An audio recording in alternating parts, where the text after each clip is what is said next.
Other than work, school, chores, do we ever do anything we don't feel like doing?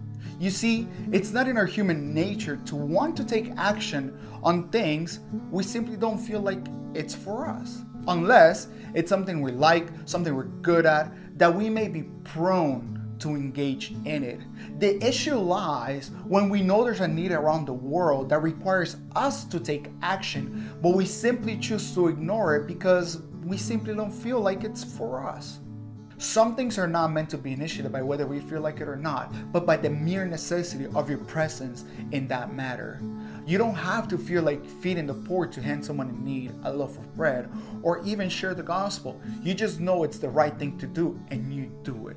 It is by this action that we are tested and pushed to grow, fulfilling one of the things God wants to create in us: character. Character is people who act based on what is true and not on their emotions.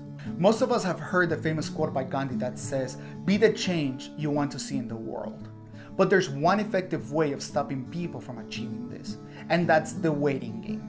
The waiting game to do what feels right is the weapon the enemy is using in this generation to stop the people of God from achieving an outward Christian life.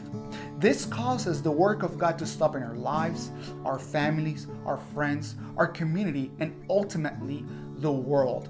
1 John 3:18 says, "Let us not love with words and speech, but with action and in truth." This verse is referring to how, as believers, we should be a reflection of Christ himself. How can we say we love God and yet turn away someone in need? All that we have today, or possessions, or gifts, or strength and abilities, everything is to serve God.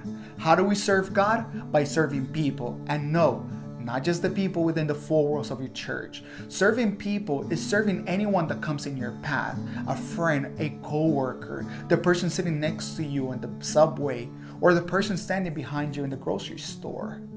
They are all deserving to see what God has done in your life. So we want to motivate you today to take action, to stop sitting around and waiting for things to happen.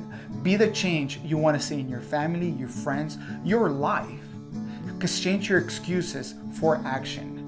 Because when we take action for the things of God, we let the world know that He is greater than.